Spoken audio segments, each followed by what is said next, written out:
everyone. Welcome to Door on Tour, the phone-in, the latest one in a series. You've got me and Glenn today. Me, Mr. Do Daily, and Glenn. Door's decided to take a day off. Well earned, I think, just about. We'll give him a bit of a respite. He's been hard at it over the last couple of days. If he feels anything like me, I'm absolutely exhausted with what's happened and really, really enjoying it. I'm sure Glenn's the same. How are you, Glenn? Yeah, very well. Fortunately, I'm on half term this week, so I get a little bit of time off to recover from the weekend and the lack of sleep over the last couple of weeks. So, yeah, having a really good week. Are you looking forward to co-hosting Door on Tour this evening? Always. I did a little question answer with you before and with Door a couple of weeks ago. So, yeah, these are always good shows. Hopefully, lots of people are going to like and subscribe tonight, and we'll get him towards 8K. And I know we're 100 likes. That's the aim tonight. So let's have a bit of that, everybody. And yeah, should be a good show. Of course. And the purpose of us doing this live phone-in is to get as many people involved as we can. So if you want to come on, hit those links. Door's been sharing it all day across his social media. Do give that a follow. Of course, like Glenn says, please subscribe if you can. He's looking to break through that 8,000 barrier. What a season he's having, not just Forest. And hopefully, before the next season, we can get him into 5 figures and get him really pushing on with the team in the Premier League. As ever, you can subscribe to Do Daily as well. That's my channel. The reason he gets me doing this is because I host my home channel. It's a little bit different for fun football. Never get a copyright claim again by using. Had a lot of support from football fans recently. I really, really appreciate that. Just trying to be positive. And of course, the last week is giving us every reason to be, isn't it? And again, it's another reason for you to come on. Whatever's on your mind, whether it's what's happened this season, how you're feeling right now, are you still buzzing? Are you sort of still flying through it? Or what you think about next season and how we might fare? You can always ask me and Glenn a question and we can put it out there for the comments. Keep those comments coming in. Already sort of flying through them. I'll be managing those the best I can and doing our absolutely best, our best with Door's show. Hopefully it's in good hands, but only time will tell on that one. So, Glenn, the season's over. We may as well answer the question. What Door's put out there today. The season's over. It's been a bit special, hasn't it? It has. Another question as well was, has it sunk in? And truthfully, not yet, really. It's starting to feel a lot more real. I think going up on Monday and seeing you and the guys and tens of thousands of others in the Market Square certainly made the start of that season, if you like, the end of the season, the start of the next one, that little bit more real. The banner and the music and seeing the players and everybody else was fantastic. So yeah, certainly starting to feel a little bit more real. But what an end to the season, Des! How amazing was that? Absolutely. What a day! And I think voices have only just started getting back to normal, haven't they? I know for myself, I'm still feeling the celebrations which went on into a couple of days, all self-inflicted, of course, but. As I've been saying through my own channel, if I can't celebrate now, when can I? Just before we get into getting people in and inviting people to speak and talk to us, I'll just go through some of the initial comments. We've got Brendan on McKenna watch. He's telling us that Scotland are losing. McKenna's on the bench. Keep us informed if that changes. Comment there from Derek. It's what we've all been saying this week, isn't it? We are Premier League. Ben Russell, it was a pen. We're in the Prem. Absolutely. You know, what I'll say to that is we've had that much go against us. I don't care. I don't care what they say. You know, it's absolutely fine. We didn't get one at Bournemouth and we was told to get over it. So they may as well too. James, these transfer rumours are so fun. What do you think about the Rothwell rumour? I'm sure we'll come on to the individuals a little bit later, but yeah, it's all starting to build up, isn't it? The window's threw itself wide open today and all these links, it's exciting. The numbers are staggering though. It's been a long time since we were there, isn't it? just a few ideas for conversations, of course, today. Kay says the Reds are going up. Gary, friend of the show, evening chaps, what a weekend, still buzzing. I think we are too, as we said there. Super chat here as well from a Wolves fan. $3 for Dore. Welcome back, Forest. One of our Midlands rivals. I'm sure that they won't be so welcoming when we turn up at Molineux next season. But no, thanks for the donation. Of course, if anybody wants to donate or become a member, please do that. Connect to the channel and support what Dore's doing. Like I said, the reason he's having a night off today is because he does work really, really hard. He's editing and his live shows have been going out all week and he's been trying his absolute best. Another one here. Such a fantastic season. Roll on to the next. James says, still trying to wake up, so can't believe it. Sorry, I thought I'd change that. Michael says, Forest played the best football in the league and deserve to go up. Totally agree with that. Yeah. Mrs. Dore's sister-in-law says, don't forget to like and subscribe, of course. Absolutely. Make sure you do it. Gary, what do you guys want? First game of the season, I think that's meant to say. Well, I think we'll come back to that one as well. And Teddy Bear said, evening, lads. How are you both? Seen your channel and he's got more subscribers this week, Des. Keep up the good work. Of course, subscribe to Do Daily. All these 85 people already in who aren't watching the Scotland game, get over to Do Daily and subscribe to that too. But without sort of going on too much, I'll try and get everybody in order. If you've got questions for me and Glenn, absolutely anything Forest related, we're definitely prepared to give it a best shot. And of course, if we've got questions for you, we'll ask you. So I'm going to get Mark in. First of all, he's been waiting patiently. Hi, Mark. Are you okay? Yeah. What's happened to me? Oh. Belly. Ooh. Bit worried there, mate. Yeah. Thanks for having me on, guys. It's an absolute pleasure to speak to both of you. And you're right, Ben does need a rest. He really does. He's a superstar. He really is a superstar. He's looking tired, isn't he? Huh? Can you hear me all right? Mark, you keep freezing. Mark, you keep freezing. Well, I've got a 600 megabit connection here.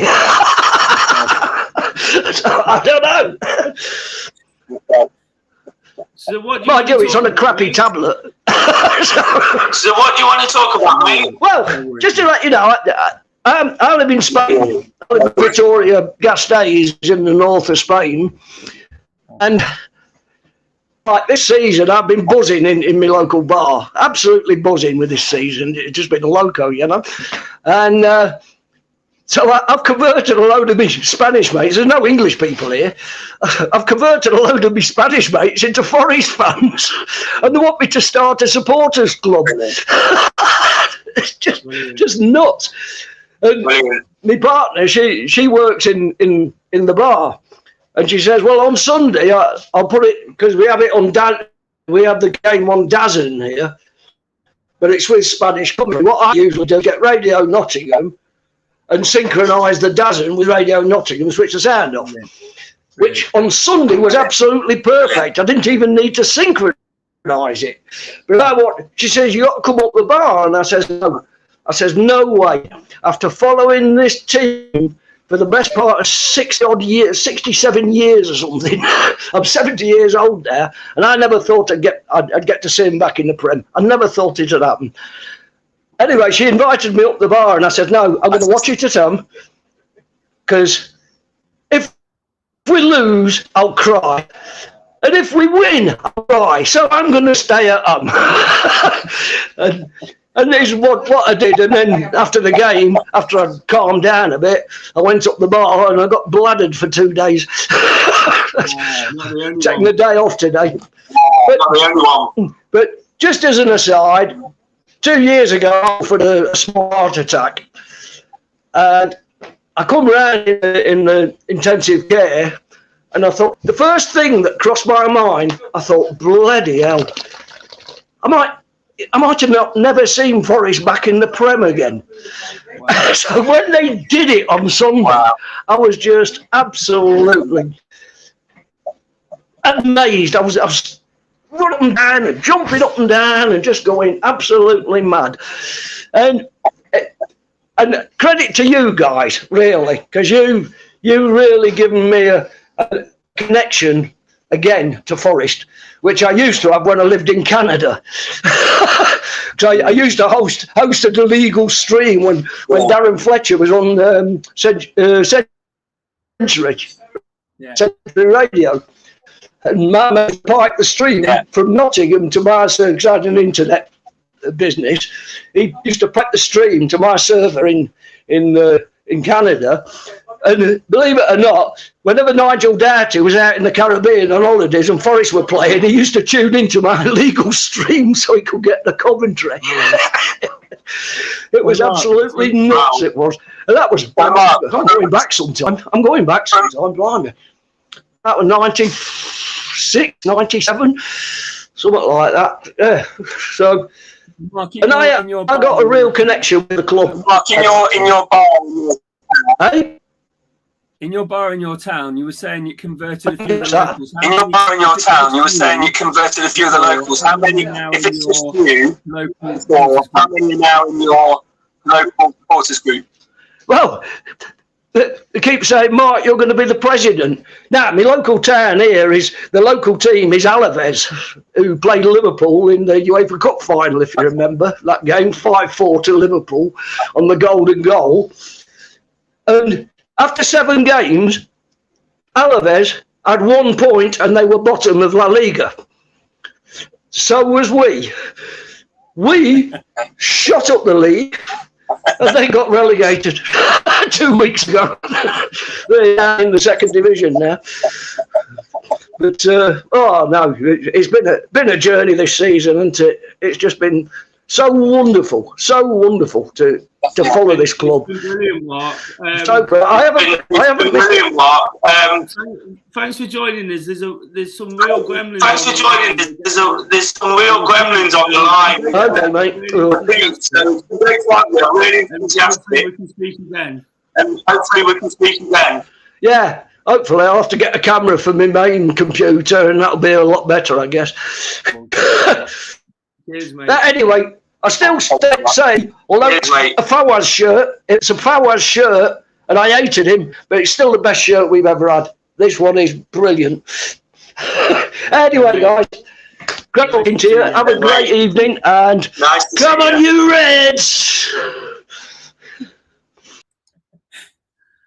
Ooh, well, that was a great start, despite the fact there was some real sort of gremlins on the line there. Really appreciate Mark coming in. It was we was getting a sort of voice back as well. We could hear everything we were saying, but plenty of enthusiasm. That's what we want to start with, isn't it? You know, plenty of excitement. It looks like he's having a great time with his neighbours in Spain. So hopefully they'll get over here at some point, and that supporters club is setting up. Awesome. What do you think, Glenn?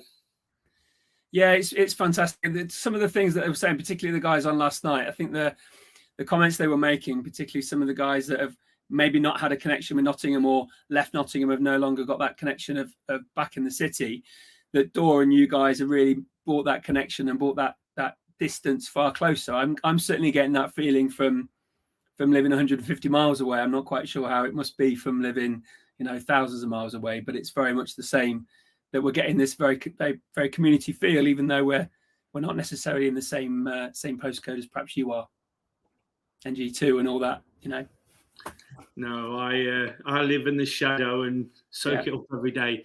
Anyway, moving into the next guest, we've got Mr. Cross. We've got a first name, Mr. Cross. We have. It's David. Hi, David. Welcome Hi, to David. DoreOnTour. Thanks, guys. How are you both? Oh, very well, we're thank amazing. We've been putting it out there all week. How do you feel? Yeah, just the same. Managed to get a ticket. Wembley was just crazy, wasn't it? And got back into Nottingham about 1 a.m, then straight down to the Market Square for these celebrations afterwards. It was just incredible. Yeah, it was amazing, wasn't it? What was your highlight of the day? Had you been to Wembley before? Last time I went to Wembley was the old Wembley. It was England versus Belgium, I think, in an international friendly. Yeah. I think I was about 9. Wow. Yeah, but it was just unreal. Everything that happened at Box Park as well beforehand with Forza Garibaldi, Art of Football. Yeah, that was just incredible as well. Yeah, they did a great job in there, didn't they? Oh yeah, they do such a good job. Such a good job. Yeah, phenomenal. My dad had a couple of drinks in there in the evening. He was staying in a hotel off Wembley Way, so I mean we didn't get a chance to go in there actually, but they seem to have had a really good time in there. I saw some of the videos in there afterwards as well. It looked like it was a really great, we went in afterwards as well, and it was just a perfect fitting and perfect way to sort of round that day off, if you could even round that day off, because it was out of this world. Well, the sounds of it just carried on into the following day, and it did. It was easily the best weekend of football I've ever encountered. Yeah. And are you based in Nottingham, Dave? Yeah. Did you go to the celebrations on Monday? Yeah. Yeah. It was brilliant, wasn't it? Oh, it was amazing. Not gonna lie, for full time, the last 5 minutes, I couldn't watch. I couldn't watch the last 5 minutes. I was in tears. My mate was taking the piss out of me. I was like, come on. But then he joined me as well for the celebrations in the Market Square. And as we were walking away, he started crying, which I thought was kind of nice. Yeah, good stuff. I think there's been a lot of tears around DoreOnTour over the last few days. Too many. You know, I was a mess. I've never been like that in my life, and I was a complete mess. And I pride myself on being calm and collected, but all the way through, as soon as they played that Robin Hood video at the start, I was gone. Yeah. It was just incredible to have that. I really enjoyed that part of it, that nice touch at the start with Mark Dennison and the video. It kind of made it all feel a bit like, I know they had the same, but it just made it feel like all of Nottingham was there for me. Everybody who lived in there, of course they weren't, not quite everybody, but it was incredible the way everybody sort of. I kept seeing people I knew every 2 minutes, you know, just bumping into people you know, and hugging people after the game, just running up to people you barely know. But it just, that's what football does, isn't it? I spoke a lot in the last few days about, through my own channel again, about how football sort of, you don't get these emotions anywhere else. No. This sort of across the scale from being up here to being down here and up here again, you know, it's incredible. And I think it's all been a bit too much for us all, hasn't it? But it's all weirdly connected as well, because this is weird. You somehow appeared on my on my Instagram feed, where you were with H from Line of Duty. Oh yeah. I thought it was all going to go to pot because he was actually sat next to me in the stand. Oh, was he? He was on Sunday. Yeah, on Sunday. Awesome. Wow. Yeah. That's incredible, isn't it? A twist of fate there, but yeah, he was a nice guy. He is. On Friday, he was a really nice guy, and really keen for Forest to win as well. So that was brilliant. Yeah. We were just like chatting through the game as well. Just seems like a normal guy. And this is what we, if you regularly watch DoreOnTour, we talk about how much Dore's brought this community together and people together and people chatting. You know, the last guy mentioned the phone-ins from back in the day when what we all probably used to listen to, and there's not been that thing for such a long time. And now because it's going well, because people want to connect, because of the way the world is for social media, it gives us this opportunity. And all of a sudden, people say hello to us, and through Twitter, and you recognise things and connect things in. and it's been brilliant. And we can only thank Dore for his part on that as well. I never stop praising him, and I'm not sure he likes it, but I never stop praising him. And because I'm grateful, Glenn's grateful. You know, we was having the exact same conversation. We've met this season through Forest. We've both got other sort of similar passions as well, and we've become good friends through it. And it's just been absolutely amazing, hasn't it? Yeah, it's the best. It's the only upside to social media right now. This past season has just brought so many people closer together through football and through Forest. And yeah, it's been nothing but amazing, I think, all around. It's just been destined in the stars and written in the stars for Forest, I think, this season, and it's just meant to be. And there's nothing else we can do about it. Yeah, totally agree with that. Brilliant, mate. Thanks for getting in touch. Hopefully, follow us on social media. You know, make sure to follow. Yeah, I'll give you a follow. And we'll hopefully we'll speak again and keep riding this wave of excitement and enthusiasm. Yeah, hopefully it never ends. Thanks a lot, mate. Thanks so much. All right, take care, guys. What I will say there, I was kind of getting into it. One of my favourite parts of the season, for everything that's happened, is sort of just the connections we've made. You know, the Forest family. You know, I never really believed in that before, if I was honest. You know, it was all a bit like, well, you know, you see people at football, but this season you see people, you hug them, you build that relationship. You know, you keep seeing them, and like David said there, you know, you're just seeing people around, and it's amazing because then you feel part of something. And this year we've really felt part of it, haven't we, Glenn? Yeah, absolutely. It's been something that, you know, I've been a massive Forest fan, albeit for the last 23 years, not even in Nottingham. But bringing a group of guys together very, very recently has been a real highlight of this season. There's been many, many highlights. You're right, Des, but having this connection, my voice is still really croaky, sorry. Having this connection on social media, and then, you know, getting to know you and the guys that we all hung out with at the Green Man and through to the stadium and afterwards as well. That's been a real big part of the day. I thought when I got my ticket on Monday last week that I'd be kind of making my own way up there from home in London and kind of hanging around maybe at the end, seeing my dad maybe, and then kind of making my own way back, and seeing you and so many other people around the build up for the day, and then during the game, and then afterwards, really made it that extra bit special. And the result, obviously, but that little bit extra special. So yeah, that's been a massive part of the year. Great stuff. So before we get the next guest in, Christian, get ready.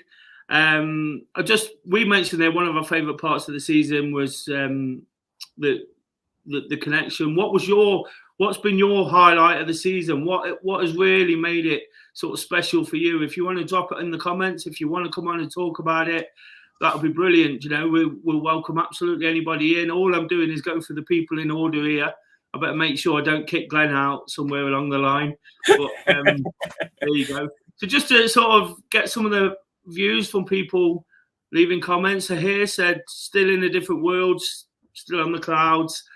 Kind of feel like that. I'm trying to control it now and get something actually done in my life, what he's doing in other jobs, other things that seem less important, but still feel like I'm there too. Here. Keane says Wembley was brilliant. I want that experience again. Definitely. Let's not wait 30 years. To know we need it. We need it sooner than that. So here, come on, you Reds. Nick, a subscriber to DoreOnTour. We're up, and all those names are now being linked with us. Amazing. Of course, drop in a comment if there's somebody you think Forest should sign. Realistic, unrealistic. Who would you like to see at the City Ground next season? It'll be great to hear from you on that one. I'm sure we'll get round to players. Derek says, I've never had a bucket list, but if I had, last Sunday was on it at Wembley with my two boys and watching Forest win. What an atmosphere, a feeling, and experience, and to be there with 40,000 Forest fans. And I think that's worth talking about, isn't it? The atmosphere. Do you know that bouncing about at the end of the game? We spoke about the way we feel, but just watching what people were doing, and the stadium was trembling. Somebody said, surely that, I read a tweet where someone said, surely that created some points on the Richter scale, because the stand was like this, and it was like and looking at people just all in tandem going together, that was something to behold, wasn't it, Glenn? It was. We were in the same sort of 529, that section up in the top section there, and you could definitely feel the movement in there. And then seeing the videos afterwards and hearing the commentators saying, you know, that's the loudest they've heard for a club game, particularly. England obviously perhaps slightly different, but for a club game, and just incredible end to the game. In fact, I'm not going to lie, I've been rewatching it to kind of continue to relive it a little bit, and to the point where now maybe I'm going to go through this kind of post Wembley blues sort of period where kind of I need to keep reliving it a little bit, partly to help it become a little bit more real and make it actually, you know, feel like it's actually happening, but equally just to relive that moment, because it was such a special sort of hour after the game. And that game was, you know, maybe not as tense as the Sheffield United second leg, but certainly a tense second half. And the end of it really made it, you know, that little bit more sweet, didn't it? You know, the incredible atmosphere afterwards, and yeah, the players were on there as long as they could, and they seemed like they had a really great time in the change rooms afterwards. All the videos coming out, yeah, phenomenal end to the day. Absolutely, Glenn. And there's a comment here as well, which just shows how much interest it had whipped up sort of outside the stadium as well. Huddersfield Forest, the most watched EFL game on Sky Sports, 1.75 million average, 2.24 peak. Again, I think I don't want to get into this sort of habit of thinking Forest of everybody's second favourite team, because we're most definitely not. But I think lots of people I speak to, you know, through some of the football related content I provide, they were really keen to see Forest sort of get promoted and have another crack at it. You know, it's all right keep saying we're a big club and this, but we've got to start proving that to some degree. We've got away with it for too long, 23 years, you know, and now it's a chance to really sort of understand that. And it's great to see people viewing. There's absolutely staggering amount of comments coming in. I'm really trying to sort of keep up with some of them, but keep posting. If there's something I've missed, I'll try and find it. Lots of talk about transfers and who might be coming and who's not. Keep those coming if you want to come on and sort of suggest a few players, realistic or not. You know, somebody said 50 million won't be enough for Spence, Davis and a left wing back, you know, but it's important. And this guy's piped up. Shouldn't he be asleep somewhere? I don't know who he is. DoreOnTour. What? DoreOnTour. Hit the like and subscribe button, people. Definitely. Let's get those subscribers up as much as we can. And here's one I wanted to mention at some point. Don Goodman even said it was the noisiest he'd heard. I was staggered by that, because I've never heard him say anything positive about Forest, but he was. Let's get the next guest in anyway. Christian. Hi, lads. All right. Hey, Christian. How you doing? How you doing? Yeah, we're good. Were you there on Sunday? Yeah, definitely. Me and my dad were there. Oh, amazing. Little story going back to what you were saying about sort of connections with people. We were at the Birmingham game, and we bumped into someone from down our way, Keith, and his young son Nathan. And we hadn't seen him we hadn't seen Keith since Calderwood days. And it was just, we'd forgot what his last name was. We tried to find him on Facebook and everything, and it just so happened that day we just bumped into him. And we all sat together at Wembley. And I'll tell you what, the atmosphere was just unbelievable. And when you're with friends as well, it's even better. And, you know, especially someone who you've lost touch with over such a long time, you know, so. Yeah, I had a very similar experience, actually, the Liverpool Cup game. The lad behind me, I used to hang out with in the Plains Estate in Arnold in the kind of 80s and 90s. Dan and his brother and his son. It was really brilliant, actually. I had a really, really good day with them, and I hadn't seen him since. In fact, we planned to meet up at Wembley at some point on Sunday, but didn't really get a chance to stay in the same place. But it's always great when you see those people who perhaps you've lost contact with that still share the same interests and passions as you, right? Yeah. The other thing as well with Keith, he's showed me all his photos with Brian Clough and everything, and when he was a young lad, and he's got this little top hat sort of thing that he had when he was a kid that his dad bought him, probably in the 80s. And his son Nathan wears it now, and everyone asks, "Where did you get that from?" It's brilliant. Down Wembley way with the flags and scarves and everything. It was just magical, wasn't it? It was a day to remember, and I've been to the new Wembley before. I never went to the old one. And I've been to the new one. I went there with to watch Kidderminster Harriers, the first ever game there. Okay. And we got the bug, and then we went the week after to watch Shrewsbury Town in the playoff final against Bristol Rovers. We weren't fans of, obviously, Shrewsbury, but it was just the experience. And it was nothing like Sunday, it was... It's just, I don't know what it is. Forest runs in your veins, don't it? So, I'll treasure the moment for the rest of my life. To be fair, it was brilliant. It was just the sheer mass of everything, wasn't it? The sea of red. Again, I don't want to be too disrespectful to Huddersfield, but we're looking around and it was just red everywhere. And not long before kickoff, the fans started rolling up. But for me, I was trying to interview one or two of them. They'd almost given up before the game. They weren't. Yeah. It felt like they weren't in the mood. The amount of times I got told I'm not bothered. And then they got a bit upset that I was around some Huddersfield fans who got a little bit upset with how cocky we were being. I don't think we were being cocky. We was excited for our big day. If you can't get up for a place in the Premiership, what can you get up for? And I just think that the sheer mass and the euphoria it created for all of us was just something else, wasn't it? And like Don Goodman said, and other commentators said it, I've seen the celebrations back, said it's the noisiest it's ever been at Wembley. And that's for Nottingham Forest, who've not been in the Premiership for 23 years. It's worrying what some of these Premiership teams who get there every week must be like when they turn up and sort of played to not quite full stadiums. Christian, there's a question in the comments about the Stoke game. Were you at the Stoke game? Yeah. Doors just asked about that. What do you remember? Oh my God. Well, that's exactly what he says to say.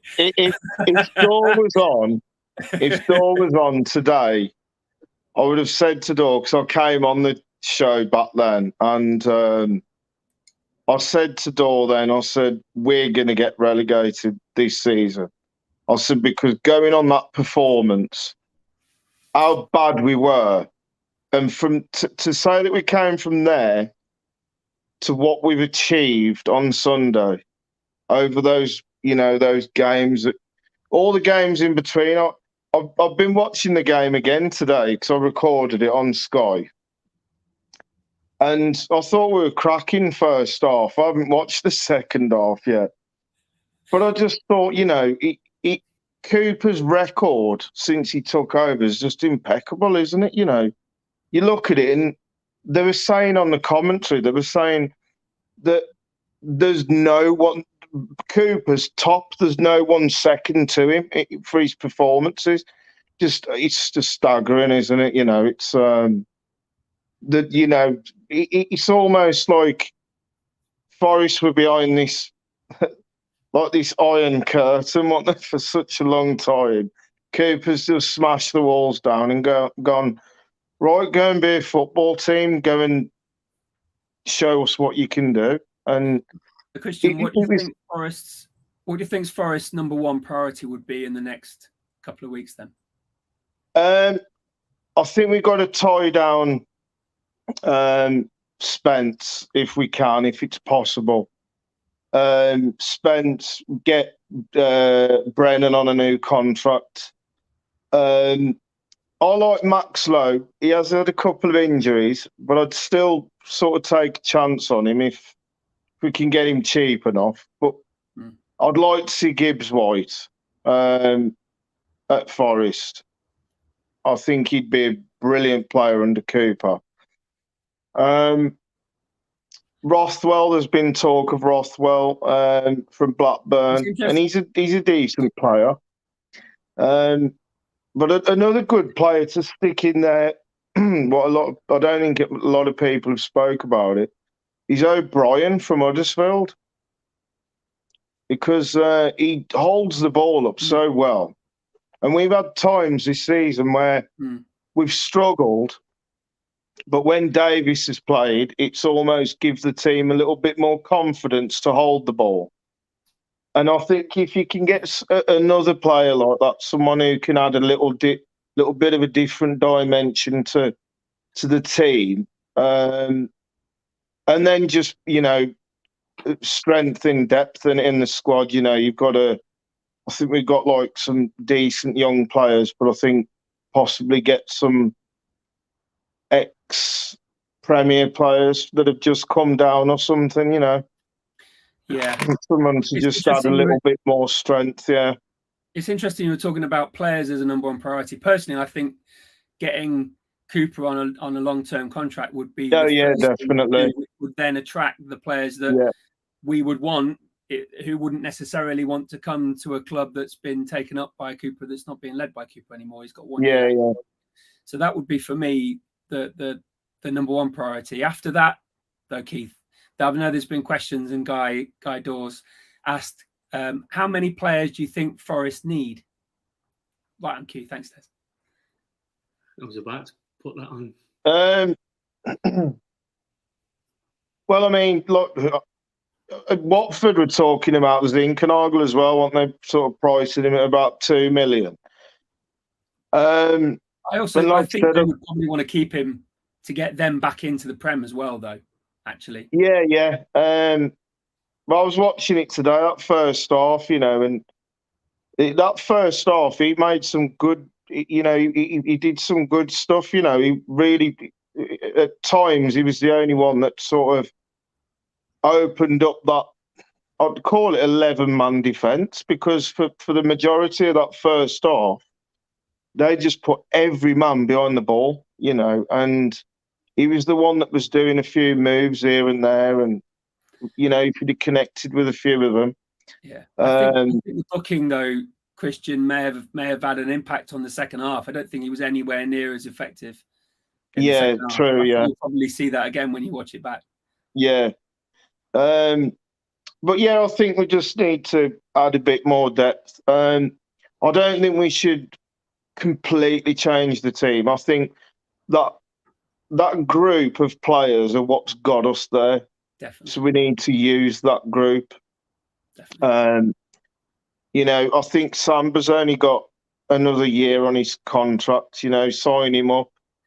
It's a time to sign people and extend the contracts. Cooper as well. Extend the contracts.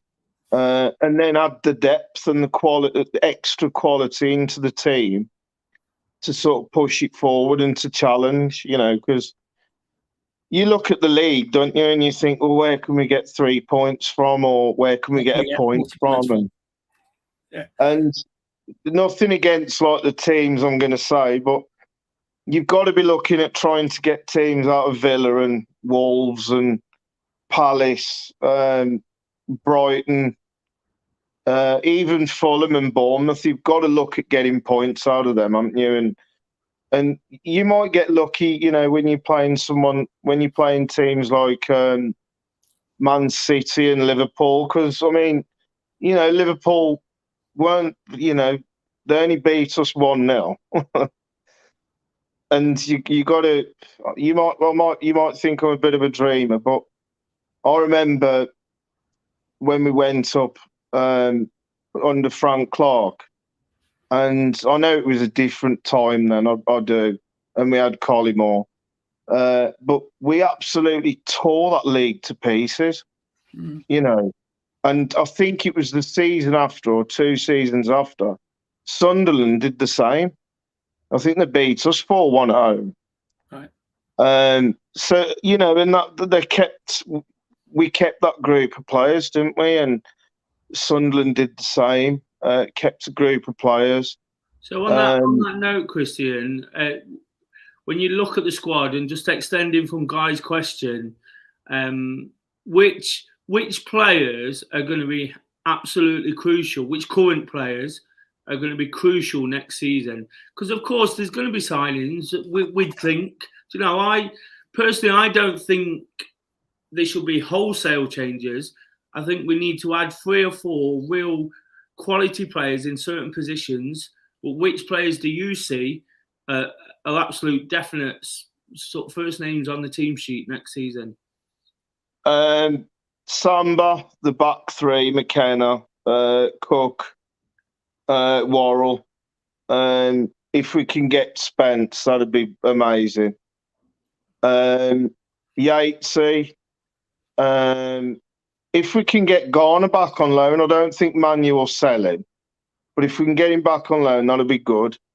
And then, like someone like that Rothwell or O'Brien or someone. And just sort of add those players in. Obviously, Brennan on the left. It'd be nice to keep Zinkernagel.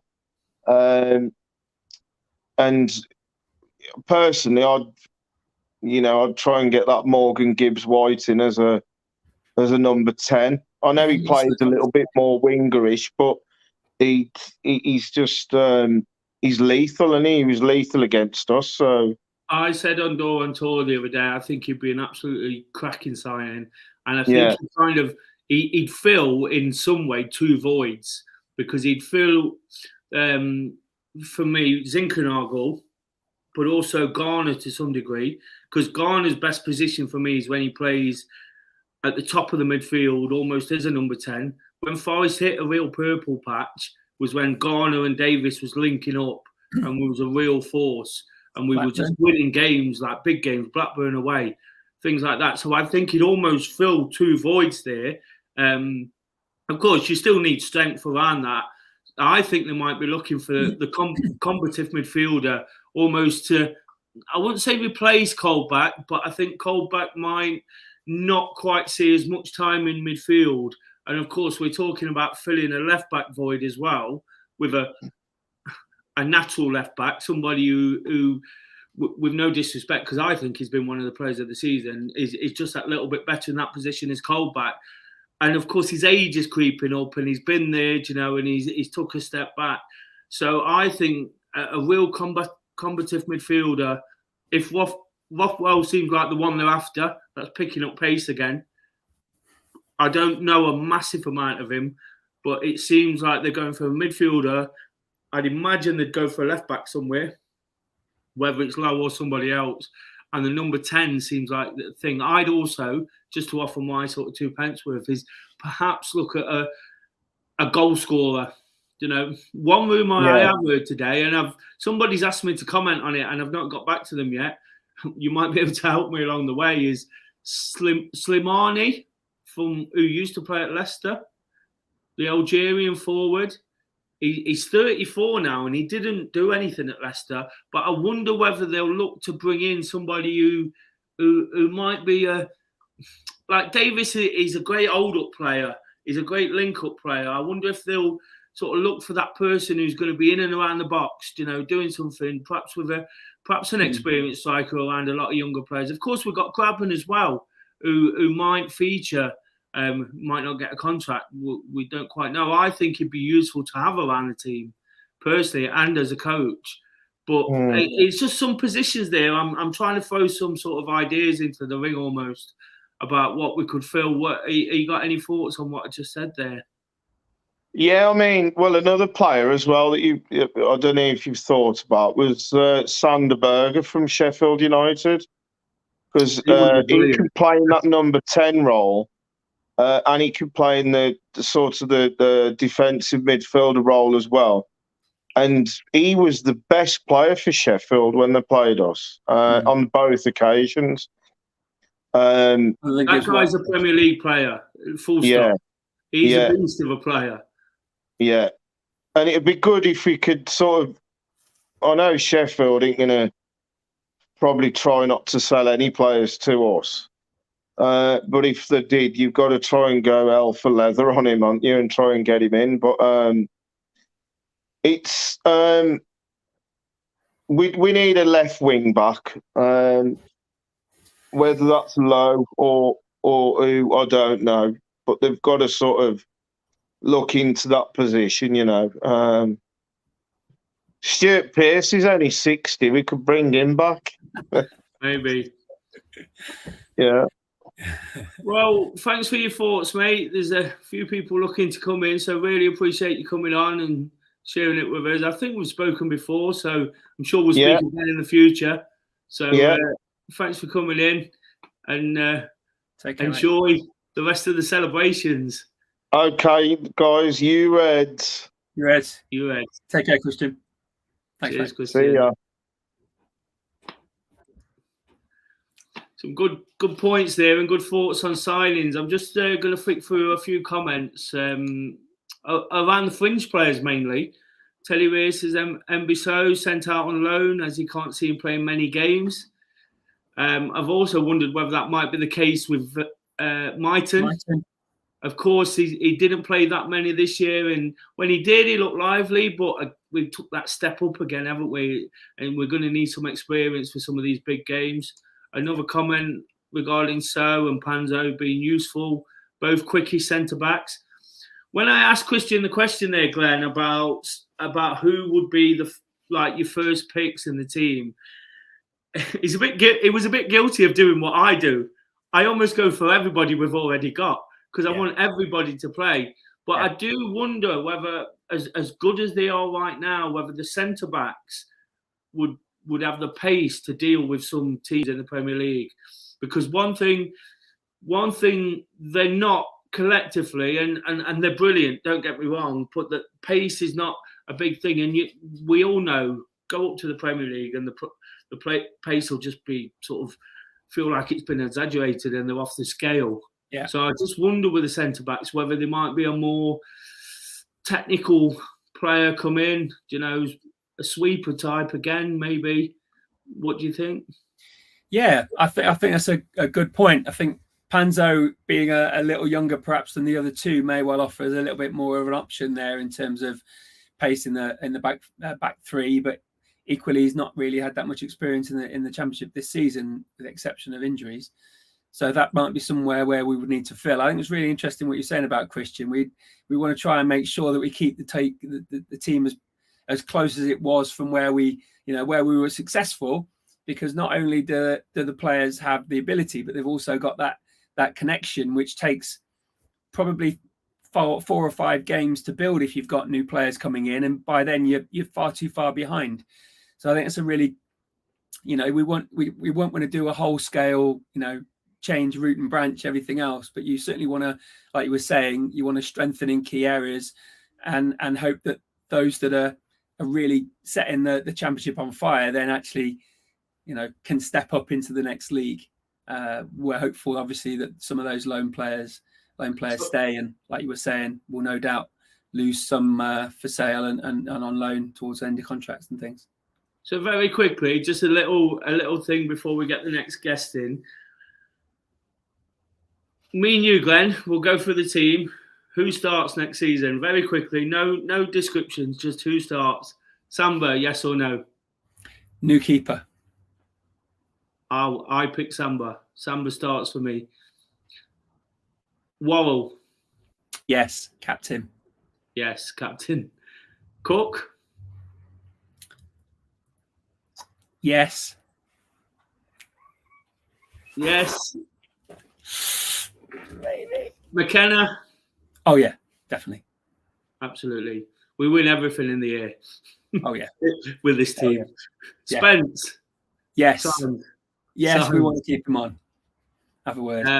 I think we're kind of in agreement with the next one, aren't we? Left back probably need some reinforcements and definitely strengthening there, yeah. For me, and probably improve. No disrespect, probably slight improvements on what we've had this season, because again, it's that step up in level, and somewhere within this team, we've got to become stronger and better. So yeah, I'll probably look for a high quality left back. Do you know, I'd love us to sign someone like that Pereira guy at Leicester. I know he's a right back, but that's the sort of bargain you're almost looking for, isn't it? That guy didn't cost 100 million. He didn't cost 50. I'm not sure how much he cost. Somebody might tell me, but he cost a good few quid. But again, they've got some good service and great ability out of him. Then we look in the midfield. Yates. Does Yates start in the Premier League? Yates starts in the Premier League, without doubt. Absolutely. He's there to do a job, and he does it well. Garner? I think Christian's got a really good point there. I don't know whether we would be able to secure a long-term signing there with Garner, but a loan to continue his football education, I think that would be really great. So yes, if we can get hold of him for another season loan, yes. I'm not sure if you stick a cheeky bid in, Man U don't sell him. Might be Man U won't sell him, sorry. I'm not sure they wouldn't. What is he now, 22? Yeah. You know, these players can loan, and they probably get fees for it each year, and that's why they keep loaning them out. It's not a straight cut as giving him away for free and getting a transfer fee in. But I wouldn't be surprised if we could test the water on that one, and I'd definitely sign him. You know, I'd possibly look I've already mentioned Gibbs White. You know, that would be a great signing, someone else. Colback in midfield, no. I tend to agree. Useful squad player, you know, and again, I'm sure, you know, we're trying to be realistic and objective here about what we think. You know, of course, I'd love them all to play and finish 10th in the Premier League, and that would be perfect. But it was probably not. And then Zinchenko, do you keep him or does he go back?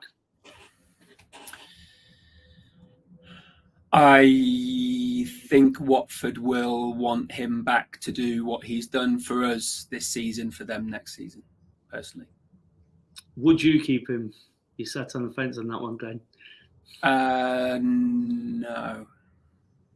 I think he should. I think you were right, actually. I think the position he's currently playing, a Gibbs White would be an ideal replacement in that position.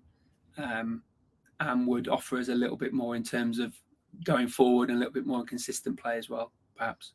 Do you know, for me, I get so frustrated with him.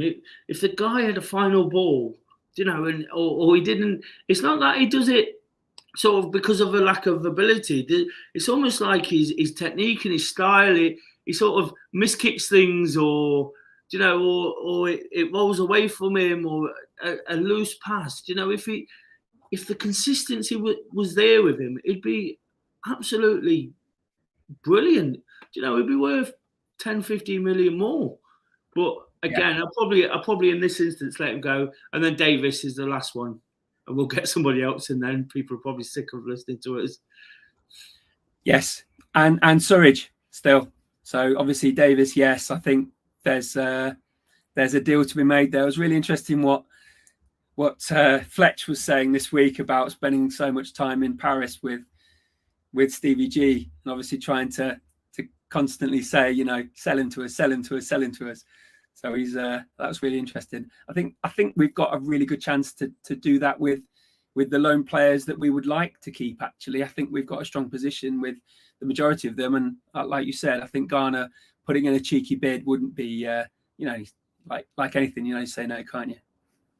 Just two quick things on that. I think Davis signs. I've got no ideas. I don't know. The way he was acting on that balcony, you know, he was passionate. He was all in on Monday afternoon, and he was. I know footballers do this, you know, with a badge, but that guy absolutely loves it at the moment. He's loving life. So I think he does. And the reason I left Sam Surridge, obviously, he came in with little expectation, and I'd not forgot him. But I think he might have a bigger part to play, a much bigger part in the Premier League. I think his game at times will suit the Premier League.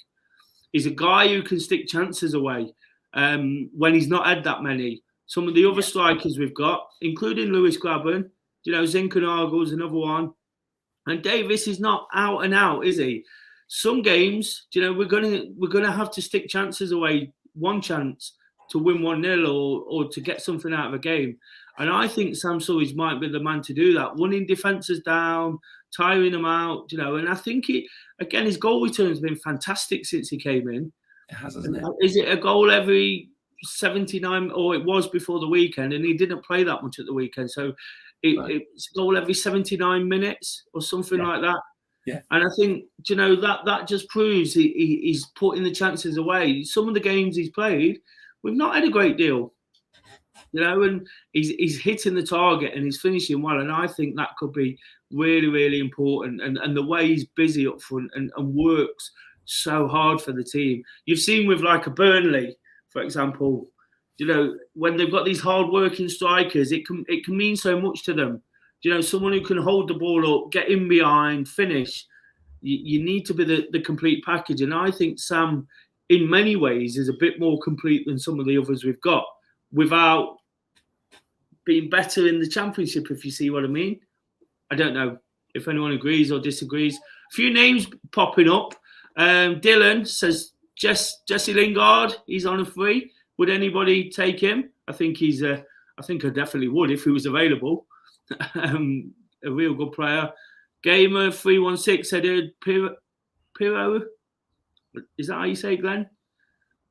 I know the guy who is. It's the guy from Swansea. He on the radar, really good player. And again, a guy who takes chances. When we played them down at their place this season, it was somebody who was definitely somebody worth watching. Marcus says Berg would. I definitely would. After what we said there about Colback, I think it'd be massive if we sign Berg or somebody who's that combative. I mentioned that word earlier. The reason I'm not too sure on Rothwell, because I've not seen him too much, but Berg over those 2 games just shown he was a different physique to anything else on the pitch, wasn't he? Yeah, he was. Got a new member for Mr. Dore. Wolves F1 became a member of your channel. Thank you for that.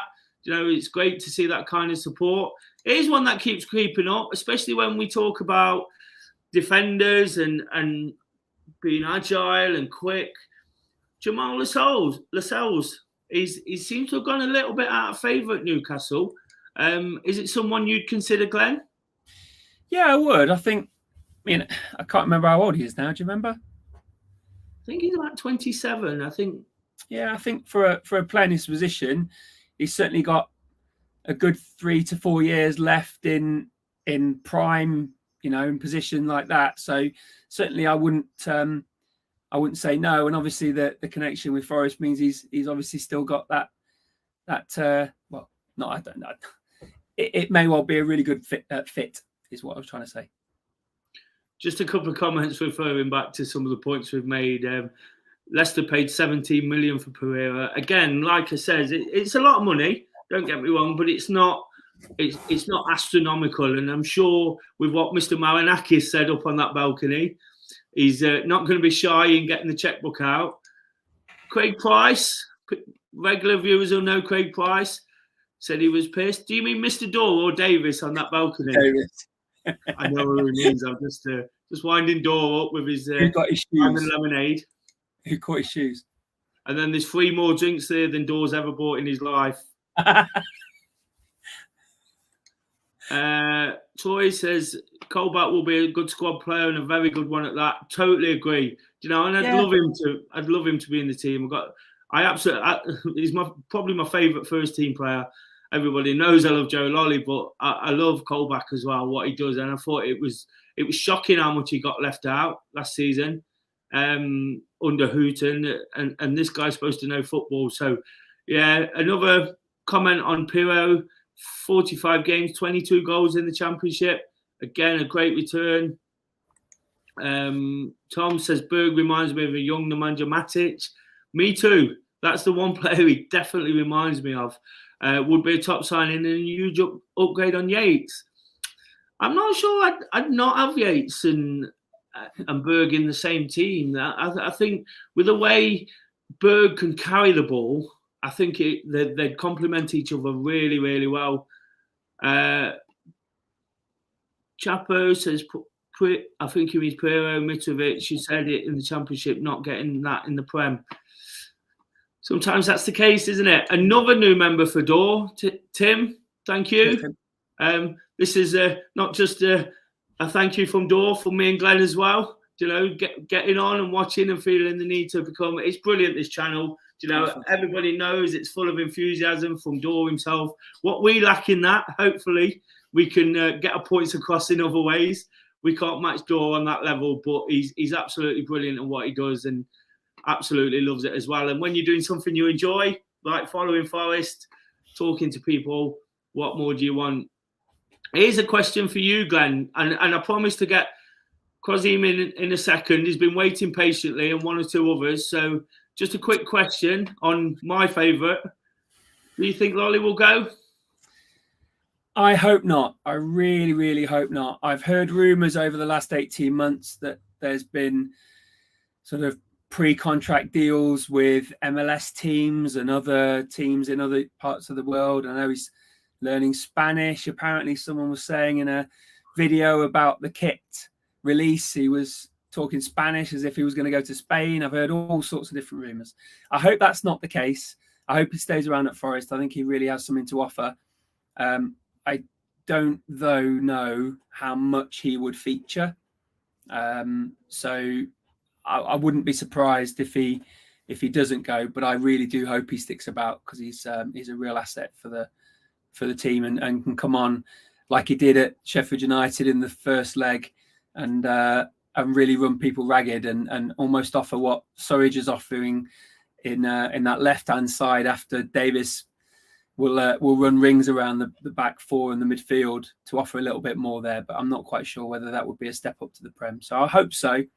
But equally, I wouldn't be surprised if the next year or two there's move out of the country maybe. Well, I'm inclined to agree. You know, I like the guy. I think he's brilliant, and I think if he hits form again, I think he's still got it in him. I don't think he's past it. You know, I know he's had a few injuries and it's perhaps slowed him down a little bit, but I still think he's got a lot to offer. But I probably think the Premier League might be a step too much. You know, at this point, he might need to work his way back into form. An informed Joe Lolly gets into a Premier League side. It's as simple as that. But it's how long it's going to take him to get back there. And I think it might be a step too far too soon. So as much as I love the guy, you know, I just don't quite see it. And just to sort of reiterate this point, Telly Bear says patience will be key. The key word as far as fans with transfer window, we might see a few leave to make room. And I think that's definitely going to be the case, isn't it? Although Cooper likes to work with a small squad, doesn't he? He said when he come in, I always sort of remember a point he made about sort of working with a squad of 20 and not having too many players. And having spoke last week on DoreOnTour to Neil Cooper, one of the questions I put to him is, why does it work? Why does it work for Cooper? And he says, because he spends so much time dealing with the players that aren't in the team. You know, and that's a great insight into the way Steve Cooper works, first of all, isn't it? But how he's created this mentality within the team and got these players going. I still think he can make a big decision and do what he needs to do in that sense, but it's key to do that. And perhaps in many ways, that's why he likes to keep it low as well, because of course he's got to focus on the team and what's going off in games. And as it's shown this year, we've had a busy season. I'm going to get Quasim in now because he's been waiting a long, long time, and I keep promising. Thanks for joining us, mate. How are you doing, guys? You all right? Not bad, you? How are you feeling after the big game on Sunday? It's slowly starting to sink in now. It's been a manic couple of days. Wembley was just... I've been to Wembley a few times, and that's the best atmosphere I've experienced in a while. Probably ever, to be honest. It was amazing, wasn't it? It was crazy, yeah. Yeah, what was your highlight of the season if it wasn't for Wembley? What was the because that was for me. Wembley in the first half, the goal, and the second half, and then the celebrations. That was definitely a highlight for me. Perhaps my highlight of the season was also elsewhere. What was yours? That was probably mine, but the game against that lot down the A52, probably against them at home. Only reason saying as well is because that's when I started to believe like something possibly could happen this season. Right. And the woman next to me said the same thing, so I was like, yeah, it could. You never know. Let's just see. Good. What that was my happens. follow-up question, where it might have sunk in that perhaps we had a chance to do it. Yeah, that lot down the road. Yeah, them lot. Do you know what's incredible about all of this is there is now a full league or 2 leagues between us and Derby. How amazing is that to think all the grief we was getting last season when we were struggling under Houghton, and how football changes so quickly. Crazy, it's amazing, honestly, isn't it? Mental, yeah. Personally, I think it's fantastic that both clubs have been trying to get out the Championship for so long. We've both achieved it this year. Great, isn't it? In the same season, I was great in it. I know. You couldn't have gone any better. 100%. So what do you see next, mate? What do you see happening in the summer? And have you got any sort of thoughts on the new season, or are you still trying to just sort of come to terms with it all, take it all in, and not too worried about it? I'm just still taking it all in at the minute, but I'm not gonna lie. I've been on Twitter constantly, just thinking, who we linked with today? What player we linked with today? I saw your lot's show the other day. You were mentioning Gareth Bale. No. I personally like Gibbs White. Personally like him a lot. You mentioned Sanderberg. Like him a lot. That'd be a good signing if we can get him. I think one player that no one's really mentioned, I don't think, and he played on Sunday. I think it's a left back. Is it Toffolo for Huddersfield? No one's mentioned him. Don't know your guys' thoughts on that.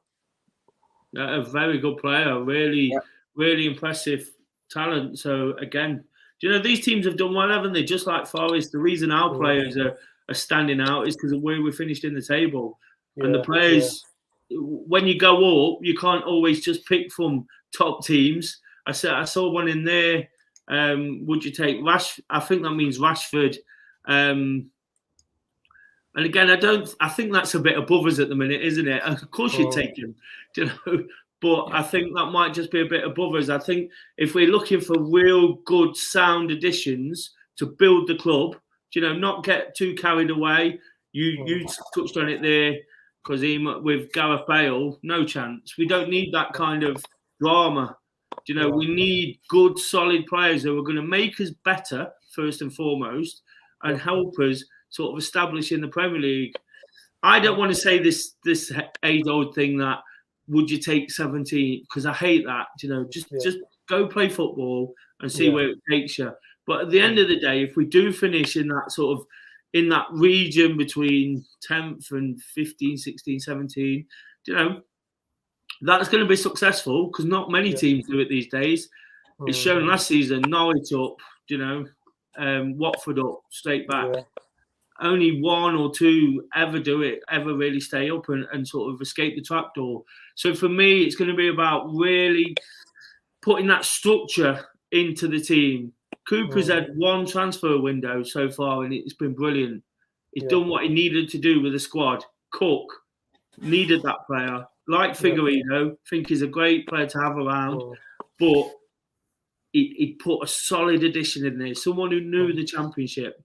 Davis, he knew a bit about him. He knew what he was going to bring. And I think he's got an eye for talent where other people don't see it as well. So any of these players that were like Berg, Gibbs White, they fit into the ethos. And I think it's key that we don't get too carried away. I've already said, don't want us to make wholesale changes, because that's just going to ruin the balance completely. But I think 3 or 4 solid additions, and then just see where it takes us. I don't want to get relegated. I really don't. I probably don't want to ever play there again. I'm sure we will at some point. But it's one of those where we've got to see where it takes us. This guy has performed miracles so far. So let's trust him and see where it goes. Definitely. I think you got to trust him. Look at the transfers he's made. He's done well. And in the Premier League now, let's just see what he does. Whoever he signs, I would just say, just get behind him. Yeah, definitely. 150 away, apparently, Dore is from 8K. So with 149 in, I'm sure we're all subscribed. You are, all right? Of course. But if you're not, let's subscribe, drop a like, and let's make sure that we've got, in the next couple of weeks, Dore will have a little bit of a break, perhaps. And by the time the season kicks off and we get some transfer rumours and all that, we've got an 8K. Definitely, yeah. Yeah. Well, thanks for joining us, Kazim. It's good to speak to you again. I think I spoke to you again before, so I'm sure we'll catch up soon. Really appreciate you coming on. Nice one, guys. Thank you. Take care. That's what I do. Take care. Bye. Sorry, Eve. Just give me 1 minute. I just double clicked there and you popped up in front of us. Just 1 second. There's lots of comments about players going out. I'm just gonna try to keep up with them and make sure I get them on. Glenn's getting a bit ahead of me there. Can't see Maxwell Cornet staying for the championship. Not sure who that is. Huddersfield have extended Toffolo's deal. Perhaps rules that one out. Question. Yeah, he was one of the ones to watch that I did on that thing for you. I think it was. Yeah, he'd be a good shout. I'm not surprised that they've kept hold of him. What about this guy? It's a tricky one, that one, isn't it? You know, he's a completely different player to when he played at Forest. Completely different animal. So, be an interesting one to see where he does go. I'm not quite sure he would offer having spoke about stability. I'm not sure he'd offer that kind of stability. There was a comment there as well from Gary. About Taylor? Dylan asked the question initially. Dylan says, would you keep Taylor? Personally, I would get rid of Taylor, who hasn't worked in the Championship and definitely not a Premier League player. I'll ask you that question, Glenn, for obvious reasons, and then I'll give my thoughts on it. Got a load of time for Lyle. I think he's a fantastic professional. I used to teach him, so as you know, Des, he's one of two current Forest players that I used to work with. Jed Spence also was in the school I work at. So Lyle is a fantastic professional. Got a lot of time, as I said, for him. I would love to see him in our starting 11. I would love to see him, really pushing for a place. He's got the summer to do that. I know that he had a great time at Birmingham, and for all I know, that the Birmingham connection might or might not continue. I don't know whether there was an offer of a permanent deal there with wages perhaps being the difference between a deal being made and not. I tend to agree with the others, though. I'm not sure how much he would feature, and I think with a year to go on his contract, I'd hate him to go through another season where he's not really involved, not really playing, not really getting any game time, particularly when we're in the Premier League.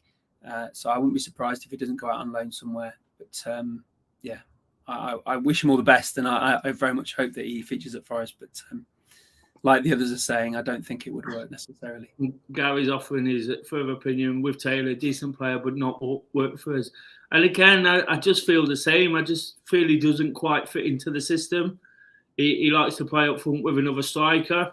I was excited when we signed him. He'd scored a couple of goals against us. Just caught my attention that Scotland lost that game. I'm sure nobody's too disappointed for the Ukraine right now. Yeah. And a random comment coming in there. Do Daily sponsored by Coke. We're doing all this talking. If you do subscribe to Do Daily, I don't go on like this. I don't talk for as long. Oh, so is Glenn. I don't talk this long, so please do subscribe. I'm losing my voice, which has only just come back after the weekend, so please forgive me. I need the odd drink here and there. At least it's not alcohol again. Yeah. Just one or two other comments. Brendan says, get Lingard. He would be good for us in midfield. Totally agree. Really rate him as a player. Not sure it's the kind of player we're going to be going for, but you never know. He was going to get to Newcastle and we're miles bigger than them, I'm sure. someone's going to come for me on that one, but there you go. I've had that argument so many times in my life, and I've had to shut up for the last few years. But here we go. Someone else saying, let's get Mitrovic. I think he's happy, isn't he? He's happy at Fulham, and that's why he sticks around when they get relegated and when he's not in the team. So, yeah, without sort of waiting any longer, we're going to get Eve in. Hi, Eve, you all right? Hello, yeah, Eve. I'm okay. Yeah, I'm okay. Sorry about that. I was just that's okay. Buttons in front of me, and you appeared. That's okay. What I'm saying. How did you enjoy the game on Sunday? I enjoyed it a lot. I went to hide again during the second half. I got so nervous, and I remember a few times during the game when I was sitting next to my friend in the pub watching. I remember doing this and saying, "Is it safe to watch?" Yeah, and she said, and when she said no, it wasn't safe to watch, I was like, "Okay, well, tell me when it's safe to watch." And then when it got towards the end, when there were 6 minutes added on, I was like, "Oh, please don't throw it away now. Please, no, let it go from Huddersfield." Do you know what, Eve? I was hiding behind Glenn. Glenn was on the row in front of me, and I was sat in the seat like this. So you weren't on your own. You definitely weren't on your own with all those nerves. Yeah, and I remember I had my back. I remember I didn't even want to look at the TV, so I went to the side and was like that, and I had my fingers in my ears because I didn't want to listen to what was being said. So when did you go back then? After the 6 minutes, did you hear the cheers before you went back in, or was it before? Yeah, well, I was outside with the other Forest fans because some were inside, some were outside, and when it got towards the end, towards the last few seconds, and I was just getting excited then. So yeah, it was amazing what the final whistle was. What was it like when you were, or where you were? It was really good. My friend recorded my reactions of me screaming, and so I was so happy. Brilliant. What did you do when the goal went in? How did you celebrate? I think I was just screaming, and I was clapping, and I was so happy, and I just was so excited when the goal went. I bet your scream weren't as bad as Mr. Dawes. I'm surprised you didn't hear him all the way from Wembley. Yeah. Are you excited at the thought of Premier League football next season? Yeah. I keep thinking, is it all just a dream, and am I just going to wake up one day and it's it's not real? But I think it would be more real when the fixtures come out. Definitely. Absolutely. It's definitely really, we're Premier League. Yeah, I can't believe that. Yeah. When those fixtures come out, we can start making plans and which games we want to see and when. And I know you live away, don't you? So it's hard for you to get here. So when the new season comes around, you'll be able to think which ones are possible and really enjoy it. It's going to be full every week, I'd imagine. Yeah, I've always wanted to see Forest in the Premier League because when they got relegated in 1999, I was only about 7 and I didn't really understand football back then. So I'm just so happy that we're back in the Premier League. Eve, who would you like the Forest's first game back to be against? I don't know. There's a few teams I would like to see them play against for the first game. Can I tell you mine while you're thinking? Yeah. I live in London, so I would like them to play Arsenal or Tottenham because I've got mates who are Arsenal and Tottenham fans, and I know that they'll be very excited about playing Forest. Yeah. And I might be able to go with them. So that's hope. Seeing Arsenal would be great in the Emirates. How about you? I would like us to play against Tottenham first game back. Yeah, first game back in the Premier League. Yeah, that would be a special, wouldn't it? Yeah. And can I want to say something. Can I say something? Of course you I can. want to say, first of all, I want to say, because I said this on my video, which my friend recorded me on because I was excited. I want to say, you Reds, and I want to say this, we are Premier League. We are Premier League. You're absolutely right. And I want to say something else, if that's okay.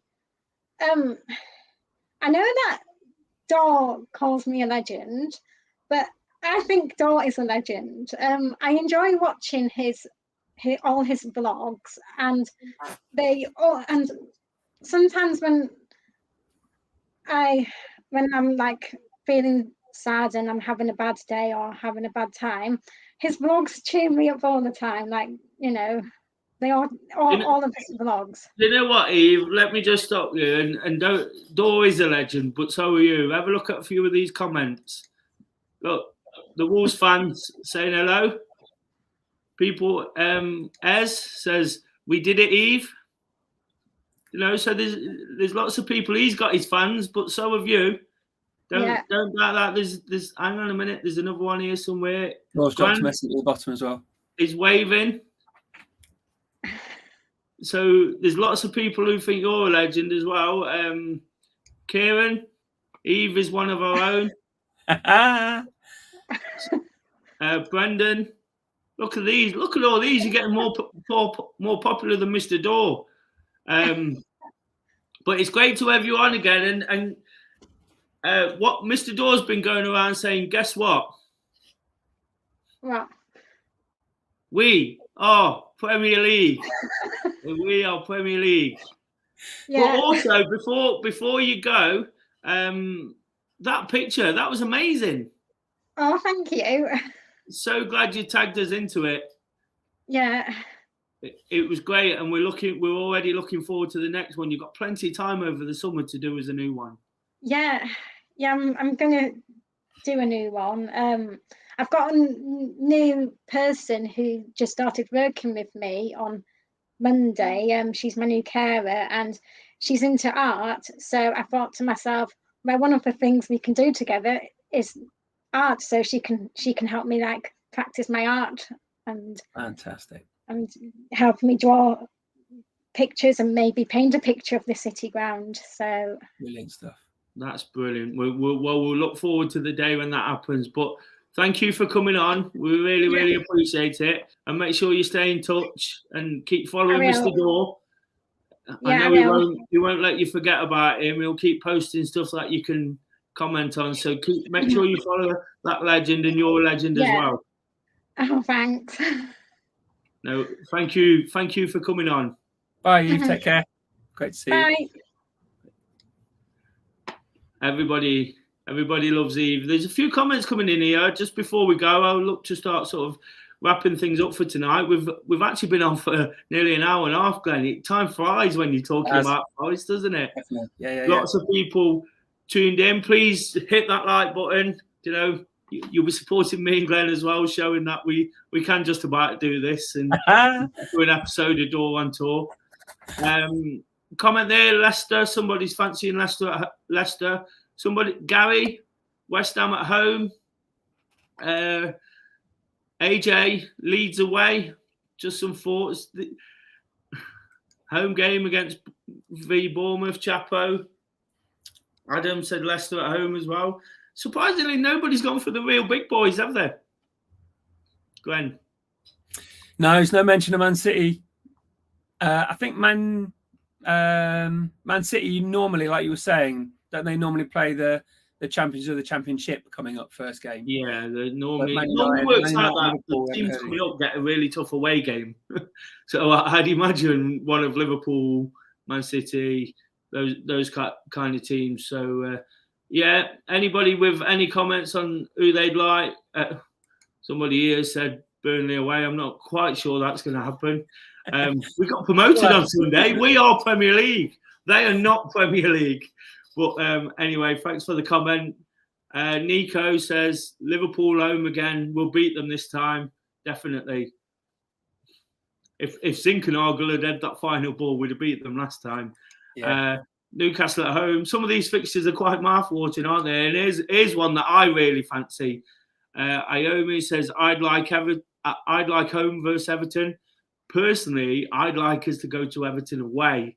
It's the one ground in the top 2 divisions I've not been to. Okay. And time is ticking. I thought we was going to miss out on it again. And just a really quick story on this one, Glenn. When I was 20, and it's the only time it's ever happened in my life, I had a ticket. When I was 19 actually, Ron Atkinson was in charge, and we went there as we was getting relegated, and we won 1-0. And I actually offered the ticket out to somebody. The only time in my life I've just felt I didn't need to go to this game. And now I look back on it and think, I've missed Forest win, and it's the only ground now I've not been. I'd never give a ticket away these days. I don't know why I did it then, but it's the only time I've ever sort of gone, if someone wants a ticket, they can have it. Well, you definitely need to get to Goodison before they move over to the dock, don't you, as well? Exactly. And the big worry for me, of course, is I've got some plans in and around September.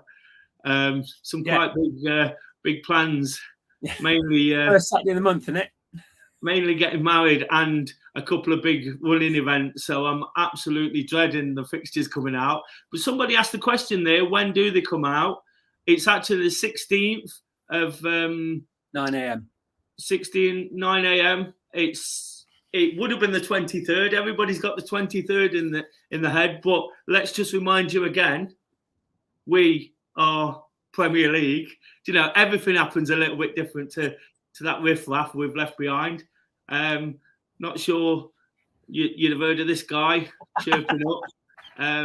Thought I'd get him on, being as he said something nice about me and Glenn. Great to see 2 decent presenters. Is he asleep? Good to see you, Des and Glenn. Legends. Wow. We're all legends right now, aren't we? Everybody's taking a bit of the credit for what's happened. You know, let's good luck with everything you do, Max, and well done on all your subscribers as well. It's amazing to have people putting content out about a club, putting us in the spotlight. This is the way it's going these days, and this is why I feel personally, people who do it, little bits I do, you know, we can really take advantage of the Premier League. Make sure you do subscribe to all the Forest content available and help these guys along the way. And I think, Glenn, that'd probably be a good opportunity to wrap it up. Oh, one more, and I want to ask you this. I seen Sam Surridge's dad make a comment about something. Panini sticker albums. Sam Surridge's dad said he'd not done it for 30 years, since 1991, but he'll definitely be collecting this time. Come on. Will you be in there? Will you be a little fanboy again? I've only ever completed one book, and it fell apart to the point where it needed to. You remember those old spiral bounds on the side? I think my dad used to take it somewhere and keep it together. I was carrying it around constantly. I think my kids might be a bit too old for it, but I'm definitely gonna have a go. Why not? It's all. We feel like kids again, anyway, don't we? You know, we're living our best lives here, supporting a football team that wins and keeps us happy. Here's one from East Stand Red, a bit of history for us. Went to Everton, first game back in Division 1 under Clough, won 3-1. That game's a little bit older than us, but apparently, if I'm right, I'm sure East Stand can put me right.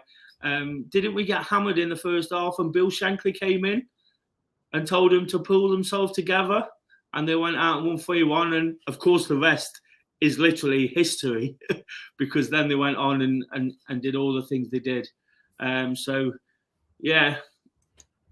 as says, we went top of the Premier League when we beat Everton in that infamous 3rd place finish. You know, there was only a couple of bad runs in that season. Otherwise, we did exactly the same as what we'd done under Cloughy. We didn't score a goal in November and February. Really bizarre how each month we just got beat. Blackburn hammered us a couple of times, I remember. But we only finished about 7 points behind them in the end, but was never really in contention. Yeah. And just for you, Glenn, Nick saying Panini have confirmed they are updating Forest. Yeah, I'll tell you one thing about these sticker albums from when I was a kid.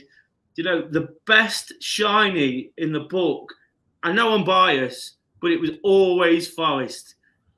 On that silver backing with all the glittery thing, it was always the Forest badge. When you got that, it was like winning the lottery. It was like winning the lottery. That's shiny. So I'm sure there were loads of kids and Glenn and Mr. Sam Surridge's dad. Wouldn't it be amazing if you peel that thing back and it's the first one that comes out at the top of the first packet you get? Oh, wow. I'm sure Dore will be all over that as well. That sounds like something he'll be vlogging or something like that. Opening packets of Panini stickers. And Grant says definitely the best shiny Des. And there was one question. Apologies, the comments have just been coming thick and fast. There was a question about Neil Cooper, and somebody said they'd like to see that. That was actually on an episode last Thursday I did with Dore. He came in at the end and he spoke for about 20 minutes. And like I say, really insightful. Dore's put lots and lots of content out over the last week or so. Really, really worked hard at what he's been doing. He of course, went to the final. Unlike the rest of us, he's filming, doing what he does to be able to share. You know, and I know how hard vlogging is and putting videos together. So I really appreciate his efforts. I'm sure you guys too. So please watch some of those videos. They've got amazing views. Still watching that spine-tingling episode, that end of season vlog where he got us all celebrating. If you're feeling bad, just put that on. You know, that's just something to get everybody going again, even though the season's over. But do watch some of his recent stuff. He's really getting there with this. Like we've said already, the numbers are creeping up to 8,000. If you can get him over that, it'd be amazing. Other teams' fans are looking in, as we've seen today. The Wolves fan putting a donation on there and becoming a member. You know, this is something everybody can get so much from. I love it for his enthusiasm, for the way he gets us all involved and lets us be part of it. Not everybody would let go like this. And let me and Glenn do it. So it's been an absolute privilege to come on and give it a go. I'm sure you've got a few words to say about that too, Glenn. Yeah, sorry, I'm trying to find the video that you're referring to with Neil on. I think I found it. If I can find it, I'll put it in the comments. But yeah, it's been a really brilliant season. I'm sure there'll be other opportunities for you and I to come back on with Des, with Dore as well. But it's been great that you and I are coming on, and it's been lovely to speak to everybody. And yeah, what an amazing end to a season that's had such a massive roller coaster that we thought at the start of the year would really end in only one way. It'd be down rather than up. You know, the record books have been smashed in terms of a team that finished more than above 14th. No team that had that start has ever gone above 14th. Never mind the playoffs. Never mind going through to the Premier League. So what a season! What an amazing year it's been in more than one way. Than getting to know you guys, seeing more games of football, 15 or 16 games I've seen this season, which is way more than I've seen in the last 20 years. And it's been a real resurgence in my passion for the team that's never really dwindled, although I'm 150 miles away, so it is becoming a bit more challenging. But yeah, great year, and thanks for having us on again. Just a few more things to get through. I'm sure Dore was laughing at the vlog in the shiny thing. Ez says don't give him any more ideas, but Ez also says the content, he agreed with me there, since the playoffs has been absolutely epic. It shows in the viewers and how much people are coming up to him. People are shouting at me at Wembley as he's 2 miles behind me down the road, and we're urging him to hurry up to get back for a train. People are shouting, "Where's Dore?" Someone turned around to me and said, "What's it like to be recognised as Dore's sidekick?" I'm like, all they shout to me is, "Where is he?" And I'm like, tell me about it. Get him up here if you see him. We need to get a train. But just a quick one there. Carcass, he asked a few questions about this. Do daily, when roughly do you think the kitten will be announced? Not soon enough. You know, I get really frustrated that they've been leaving these things so late, and then we don't get enough wear out of them, and then they sell out. I never even got the yellow and orange one. I was fuming about that. Procrastinated a little bit, but Clark says he's like a kid on the 10th of December, anxiously waiting. I know what it's like. Tell me about it. Nobody's going to fall into that trap this season. I bet they sell out in a day, just like tickets at this rate. And Chapper says, make sure you spend time with your family before the season starts. And just one more thing. We are Premier League. Absolutely. And for tonight, guys, really, really appreciate all the input. Everybody has been an absolute legend, made it a pleasure to do.